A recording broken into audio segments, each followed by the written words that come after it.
Hello दोस्तों, स्वागत है आपका मेरे नए नवेले चैनल में। मेरा नाम अभिषेक।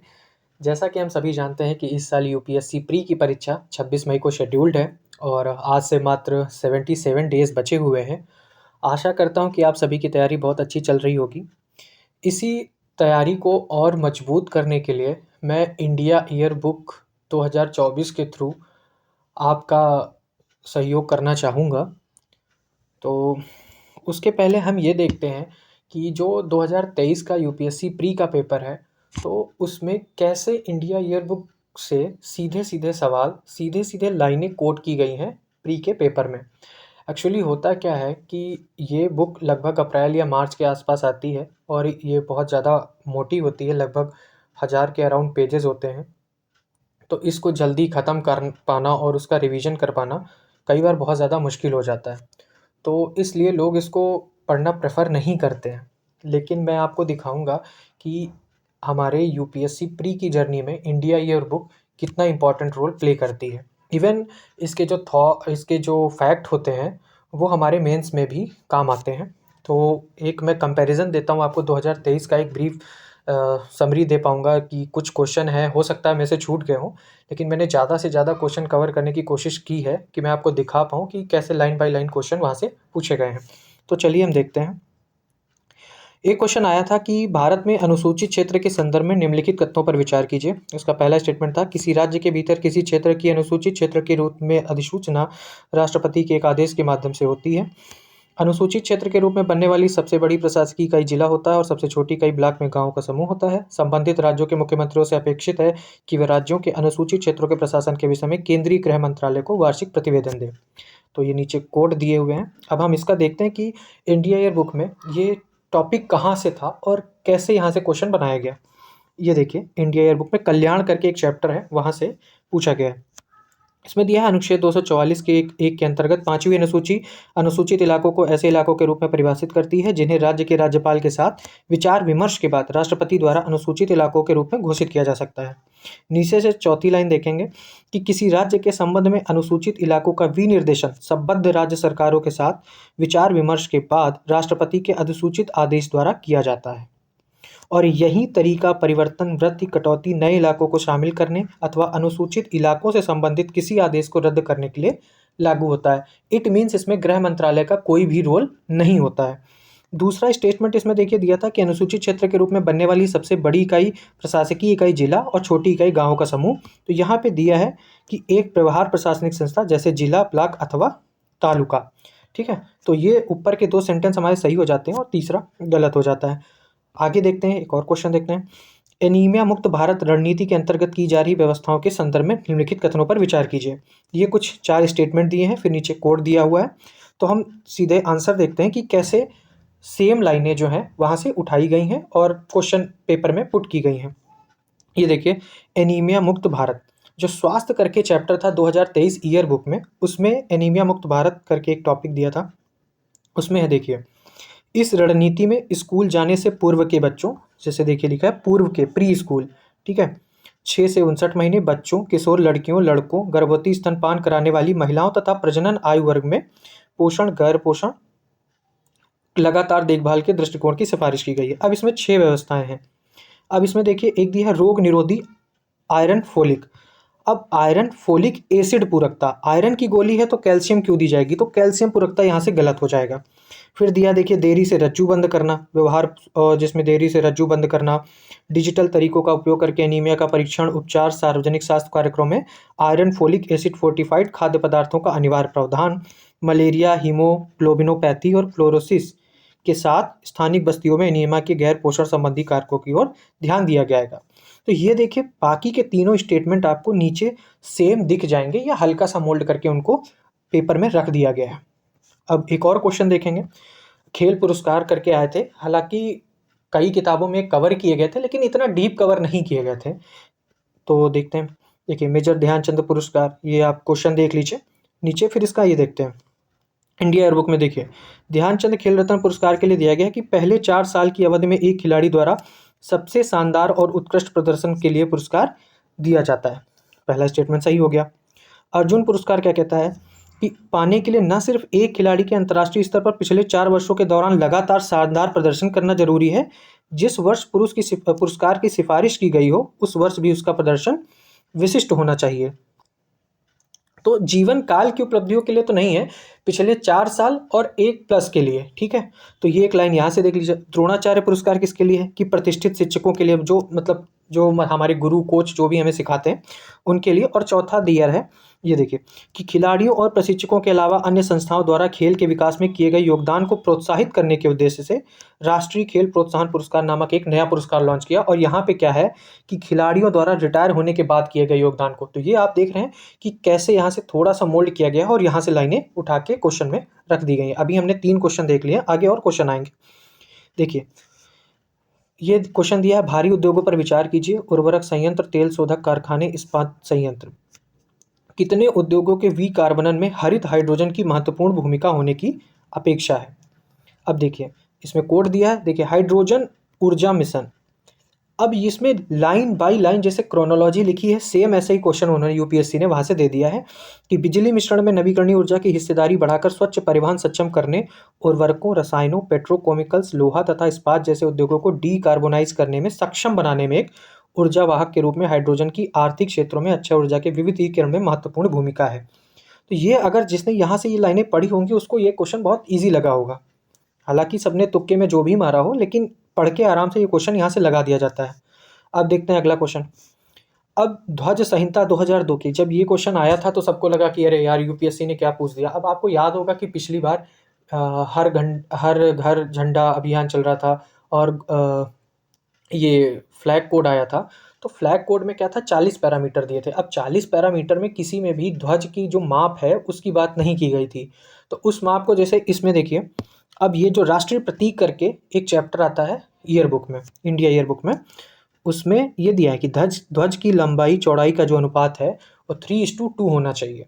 और यही एक यहाँ से लंबाई से ऊंचाई का अनुपात 3:2 होगा। अब ये ऊपर भी देखिए, वो वहाँ पे 600 mm और 400 mm, किसी कभी छोटा होता है बड़ा, लेकिन उसका जो 3:2 में होना चाहिए, ये तो आप देख लीजिए। फिर अगला क्वेश्चन देखते हैं संविधान दिवस के बारे में। हम सबको पता है, बहुत टाइम से पता है कि भाई 26 नवंबर को संविधान दिवस मनाया जाता है।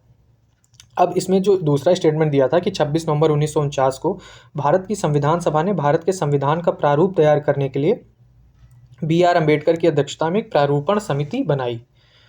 अब ये हम क्वेश्चन, ये तो हमें पता है कि 26 नवंबर 1949 को क्या हुआ था कि संविधान जो है हमारा अंगीकृत कर लिया गया था।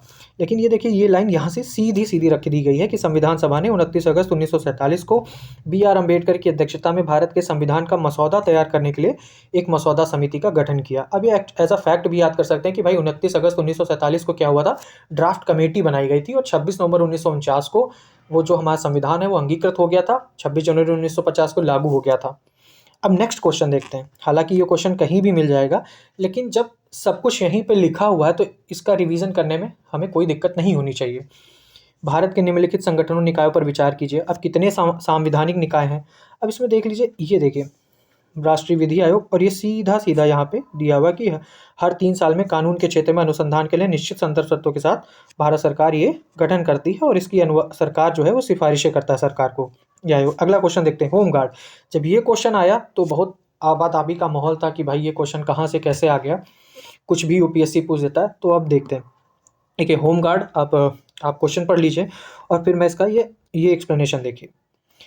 पहली लाइन है कि होमगार्ड को होमगार्ड अधिनियम और केंद्र सरकार के नियमों के अधीन समुत्थापित किया जाता है। दरअसल ये 2023 की बुक में दिया है और 2024 में ये लाइन मिसिंग है, तो मुझे 2023 का एक कोई स्क्रीनशॉट लेना पड़ा, वो मैंने यहाँ पे डाला है। देखिए, उसी में साफ साफ दिया है कि होमगार्ड की स्थापना होमगार्ड अधिनियम और राज्यों केंद्र शासित प्रदेशों के नियमों के अंतर्गत की जाती। तो पहला स्टेटमेंट देख लीजिए आप, ठीक है। फिर दूसरा है कि होमगार्ड की भूमिका आंतरिक सुरक्षा बनाए रखने में पुलिस को सहायक बल के रूप में सेवा देने की है। अब देखिए, इसकी सांप्रदायिक दंगों को होमगार्डों की भूमिका आंतरिक सुरक्षा बनाए रखने में पुलिस के सहायक के रूप में, ठीक है। फिर अंतर्राष्ट्रीय सीमा तटीय क्षेत्रों में घुसपैठ रोकने के लिए कुछ राज्यों में, अब यहाँ पे भी लिखा, सीमावर्ती राज्यों में सीमा खंड की होमगार्ड बटालियन भी बनाई गई हैं जो सीमा सुरक्षा बल के सहायक के रूप में कार्य करती हैं। अब ये क्वेश्चन यहाँ से साफ साफ लाइनें उठा के, मतलब सीधी लाइनें वहाँ उठा के रख दी गई हैं, आप देख सकते हैं। यही मैं ये कह रहा, देखिए 2024 में ये अच्छे से नहीं दिया, इसमें कुछ लाइनें यहाँ से काट दी गई हैं और ये इतना दे दिया गया है। 2023 की में देखेंगे तो वो साफ-साफ दिया हुआ है। अब वस्तुओं के वैश्विक निर्यात में भारत का निर्यात 3.2% है। हालाँकि हो सकता है आपने करंट में पढ़ा हो या कहीं से कवर किया हो, लेकिन एक वाणिज्य करके चैप्टर आता है जो इंडिया ईयर बुक का काफ़ी इंपॉर्टेंट रहता है। तो देख लीजिए 2023 में India year book page number 255 वाणिज्य चैप्टर है। इसमें दिया है कि विश्व व्यापार संगठन की सांख्यिकी समीक्षा 2021 के अनुसार 2020 में भारत 1.6% की हिस्सेदारी साथ दुनिया में वाणिज्यिक वस्तुओं के प्रमुख निर्यातकों में 21वें स्थान पर था। तो 21वें स्थान पर था। अब यहाँ पे क्या है, भारत का निर्यात वो तो हम छोड़ देते हैं, अब आंकड़ा देखते हैं। 1.6 इन्होंने डबल दे दिया है, 3.2%। ठीक है, अब यही देखना। अब 2024 में भी यही एक आंकड़ा आया है, देखिए, जो हमारे लिए इंपॉर्टेंट हो जाता है कि 2022 के अनुसार भारत 1.8% की हिस्सेदारी के साथ दुनिया में वाणिज्यिक वस्तुओं के प्रमुख निर्यातकों में 18वें स्थान पर था। तो आप देख पा रहे हैं कि लगातार मतलब लगभग 5 से 6 क्वेश्चन मैं आपको दिखा चुका हूँ कि जो सीधे इंडिया ईयर बुक से रखे गए हैं। आगे और भी क्वेश्चन है जो हम देखते हैं। देखिए, जननी सुरक्षा योजना के संबंध में निम्नलिखित कथनों पर विचार कीजिए। यह राज्यों के स्वास्थ्य विभागों की एक सुरक्षित मातृत्व की योजना है। पहला स्टेटमेंट देखा, फिर नीचे गए तो देखिए कि जननी सुरक्षा योजना राष्ट्रीय स्वास्थ्य मिशन के तहत, अब राष्ट्रीय स्वास्थ्य मिशन क्या है, सेंट्रल सेक्टर की स्कीम है, स्पॉन्सर्ड नहीं है, सेंट्रल सेक्टर की स्कीम है। तो पहली बात तो ये राज्य की स्वास्थ्य विभाग की नहीं है, पहला स्टेटमेंट गलत हो गया। अब इसके उद्देश्य पढ़ लीजिए कि इसका उद्देश्य गरीब महिलाओं के लिए स्वास्थ्य केंद्रों में प्रसव को बढ़ावा देना और मातृ तथा शिशु मृत्यु दर में कमी लाना। तो अब ये क्वेश्चन आप देख रहे हैं कि मात्र इसमें ये कमी लाना है।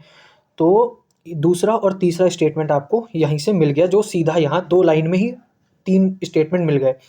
अब यह है कि इसके उद्देश्यों में 1 वर्ष की आयु तक के बीमार बच्चों को लोक स्वास्थ्य सुविधाएं प्रदान करना शामिल है। अब देखिए, इन्होंने दूसरी स्कीम का जो स्टेटमेंट है वो इस क्वेश्चन में डाल दिया कि स्टूडेंट जो है इसको देख के कंफ्यूज हो जाए।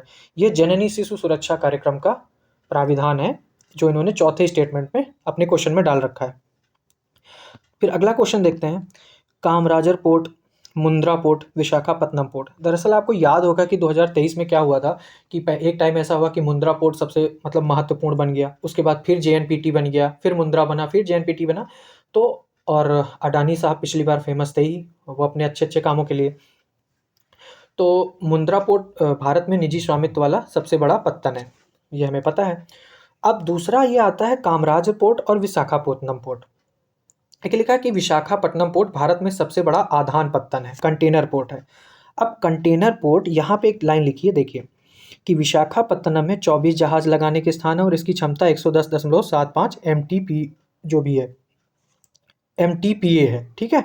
उसके जस्ट ऊपर आप देखेंगे कि दीनदयाल लिखा है, इसमें जहाज लगाने का स्थान कितना है, 28, और इसकी क्षमता कितनी है, 150.26 MTPA। तो साफ साफ दिख रहा है कि ये सबसे बड़ा तो नहीं हो सकता, तो ये स्टेटमेंट गलत हो गया। अब कामराजर पोर्ट क्या लिखा है कि भारत में एक कंपनी के रूप में पंजीकृत सबसे पहला प्रमुख पत्तन। अब देखिए, सबसे केंद्र सरकार पत्तनों में यह एकमात्र कारपोरेट पत्तन है। साफ साफ लाइन लिखी है जो उन्होंने यहाँ पे थोड़ा सा इसको मोल्ड करके यहाँ पे रख दिया है। आप यहाँ से क्वेश्चन आराम से सॉल्व कर सकते थे। नेक्स्ट क्वेश्चन देखते हैं, एमएसएमई तो चलो आप कहीं भी पढ़ लिए होंगे, लेकिन एमएसएमई का ये देखिए यहाँ पे सीधा दे रखा था। एमएसएमई का भी क्वेश्चन यहाँ से आपका आराम से हो सकता था अगर आप इसको पढ़ते। भारत की कनेक्टिविटी परियोजनाओं के संदर्भ में, तो कनेक्टिविटी परियोजनाओं के संदर्भ में ये क्वेश्चन दिया हुआ है। तो ये क्वेश्चन अगर आप परिवहन वाला चैप्टर देखेंगे तो वहाँ पर ये क्वेश्चन आपको मिल जाएगा, ठीक है। इसके अलावा एक एलुराइड करके क्वेश्चन आया था, यूपीएससी ने एलुराइड करके क्वेश्चन पूछा था। वो जब आप खनिज में जाएंगे, खनिज में वो एलुराइड दिया हुआ है, हालांकि मैंने इसको यहाँ पे नहीं लिखा, वो शायद मेरे से छूट गया है। मैं आपको वो क्वेश्चन बताता हूँ।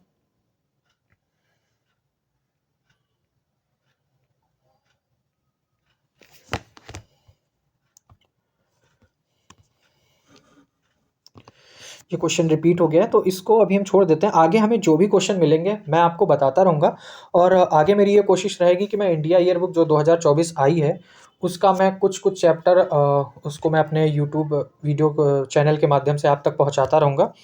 इसी आशा करते रहें कि आप स्वस्थ रहें और आपकी पढ़ाई चलती रहे। अगर आपको ये वीडियो अच्छा लगा हो तो आप इसे लाइक करें, सब्सक्राइब करें और शेयर करें, और जल्दी ही मैं नए वीडियो के साथ आपसे फिर से रूबरू होऊंगा। धन्यवाद।